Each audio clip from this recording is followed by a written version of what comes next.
Good morning and welcome to Module 8.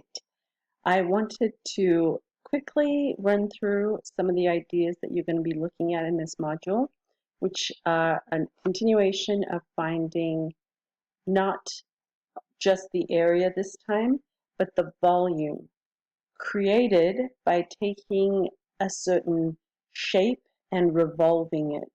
So we're either going to be revolving it around an x-axis, we're going to take that shape and possibly revolve it around a y-axis. It doesn't even have to be an x or a y-axis. It could be the line x equals 1. So you'll notice in this module, we're going to be looking at two different methods. We've got the washer method and we've got the disk method. I'm sorry, the washer or the disk method, that's one method, or the shell method.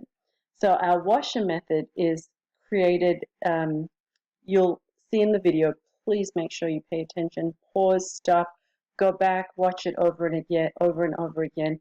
But it would be, for example, if you're looking at this image that we have, it would be like taking this strip, this little piece, this area, and if you can visualize in your mind's eye, taking this possible area and revolving it around the x-axis.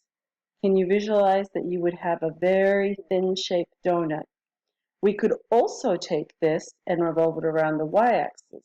And if you're wondering, how do you know if it's x or y? You're going to be clearly stated.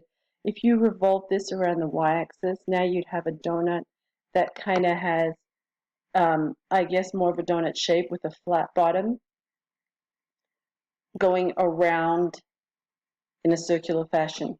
So that is our washer or disk method.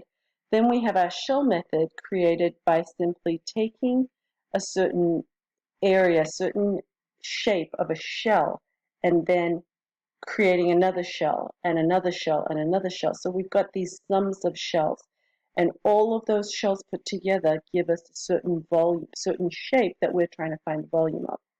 So as you go through these slides, please pay a lot of attention to how the image is being created. First and foremost, always try and draw a graph.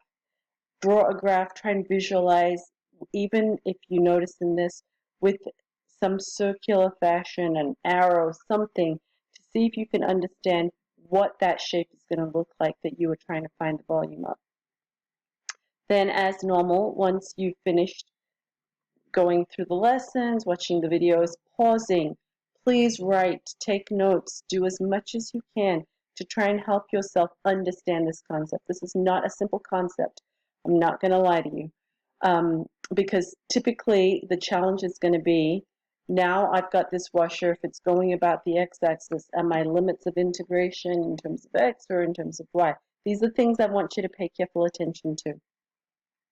Once you've finished, you've got two quizzes in this particular module.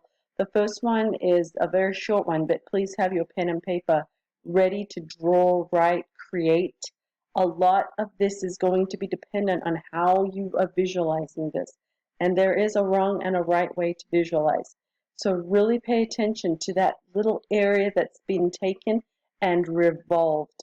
There are videos within the module that are from external sites that do a great job of capturing how these discs and washes are created.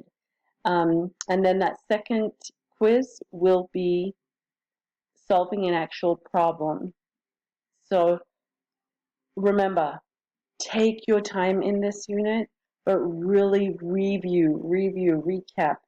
And if you have any questions, please don't hesitate to reach out. I thought I would very briefly, again, encourage you to please click on this. This is how you can set up an appointment with me.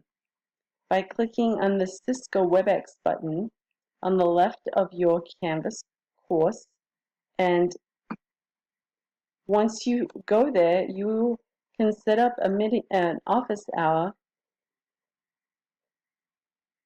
Okay, up here, office hours, and you'll see the availability. Now, if those times don't work for you, email me and say, I'd really love to meet at 6 o'clock at night. If that's something I can do, I will. But this is how you can schedule a time with me. I really, really look forward to speaking to any of you. I've spoken to 2 of you regularly, but feel free to contact me for any reason, and be specific. One of my pet peeves is I don't get it, because you do get something. So be specific. What is it you don't get? Which piece of what question is the lack of understanding?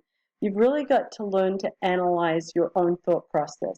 And that only comes from questioning, what is it that I'm having the block at? Is it the setup?